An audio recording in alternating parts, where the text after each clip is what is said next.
असं व्यक्तिमत्व कार्यामध्ये पूर्ण निपुण असणारं वैद्यकीय क्षेत्रातील एक नामवंत व्यक्तिमत्व संस्कारदार व्यक्तित्व सन्माननीय नरेंद्रजी बोधन करतात. दिनांक 25/8/2025 रोजी पोलीस स्टेशन मुंदरवाडीतर्फे आगामी काळामध्ये होऊ घातलेल्या गणेशोत्सव तसेच ईद मिलाद उन नबी या सणाच्या उत्सवाने आज शांतता कमिटीची बैठक आयोजित करण्यात आलेली आहे.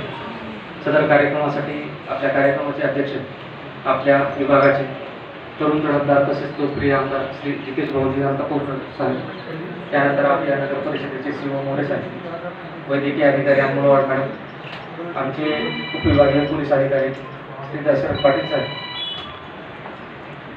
बिरोलीचे तहसीलदार श्री गजानन शिंदे साहेब, लक्ष्मीजी ठकरवाड साहेब, नायब तहसीलदार चव्हाण साहेब, तसेच इतर उपस्थित असलेले सर्व माझ्या पोलीस स्टेशनचे कर्मचारी, होमगार्ड्स, तसेच सर्व पत्रकार बांधव, तसेच पुनर्वाडी शहरातील सर्व आजी माजी नगराध्यक्ष, सर्व नगरसेवक आणि सर्व माझे पोलीस पाटील, आज आपण जी शांतता कमिटीची गणेशोत्सव संदर्भात शांतता कमिटीची बैठक आयोजित करण्यात आलेली आहे.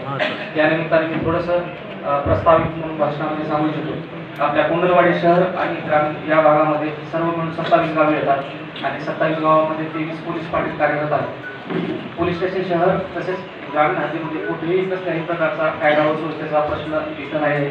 आज आपला ग्रामीण भाग पुनर्वाडी शहर जे आहे ते ग्रामीण रूढी आणि परंपराशी खूप असं निगडीत आणि जवळचं नातं असलेलं शहर आहे आणि या गावामध्ये आजही जी संस्कृती आहे ही संस्कृती खूप चांगल्या प्रकारे इथं पाहावयास मिळते आणि सर्व जे पुनर्वाडीचे जे सर्व नागरिक आहेत तिथे कामाला 100% प्रतिसाद देतात. तसेच आपल्या पुनर्वाडी शहराला तेलंगणा राज्य आहे, त्यामुळे आंतरराज्य हा मार्ग असल्यामुळे जी बाजारपेठ देखील एकदम सुप्रसिद्ध अशी बाजारपेठ आहे.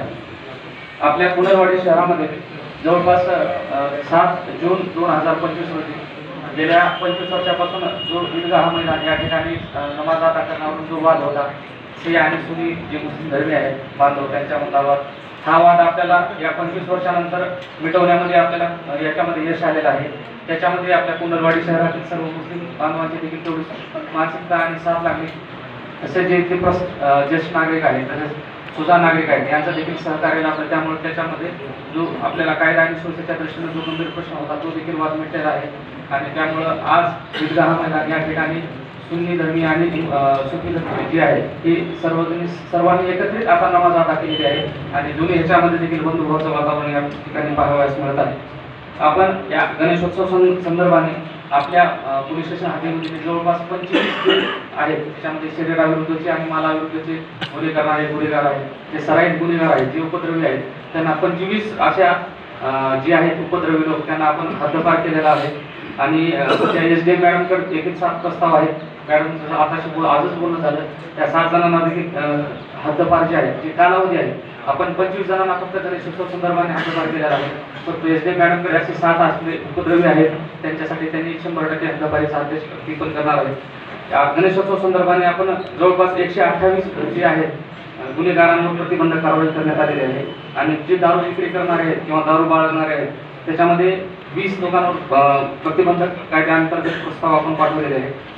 तसेच आपण जे शहरामध्ये काही DJ चालक आणि मालक आहेत यांची देखील बैठक घेतलेली आहे आणि त्यांना आपण सांगितलेलं आहे आणि शासनाचं देखील तसं म्हणजे परिपत्रक आहे जी आहे आपल्याला DJ ला पूर्णपणे बंदी आहे आणि आपण त्यांना 168 जी आहे BNSS या कायद्यामध्ये आपण प्रतिबंधक कारवाईसाठी नोटीस दिलेली आहोत.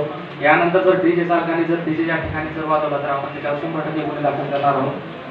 तसेच आपल्या पोलीस स्टेशनमध्ये जे आपले सर्व गणेशोत्सव मंडळ आहेत या निमित्ताने मी सांगू इच्छितो की त्यांनी गणेशोत्सव जे आपण कालावधी पार पाडणार आहोत त्यामध्ये आपण 100% सामाजिक उपक्रम राबवायचे. जसं काही निबंध स्पर्धा आहे, वाचन स्पर्धा आहे, रक्तदान शिबिरे घेता येते, तसेच गुणवंत विद्यार्थ्यांचा देखील सत्कार होईल. अशा प्रकारे सामाजिक उपक्रमाचं आपण त्या ठिकाणी आयोजन करावं आणि तसेच जे गणेशोत्सवाचे पदाधिकारी आहेत त्यांनी जे आहे आपली कार्यकारिणी जी आहे त्याबाबत पोलीस स्टेशनला देखील माहिती द्यावी आणि 24/7 जो आहे त्यांनी दिवसाने रात्र देखील त्या ठिकाणी म्हणजे नेमावं. मी या प्रसंगी माझं जे प्रास्ताविक प्रभाषण आहे आणि जे आवश्यक आणि माहिती होती ती या ठिकाणी सादर केली. मी यानंतर पुढील कार्यक्रमास वाटत आहे.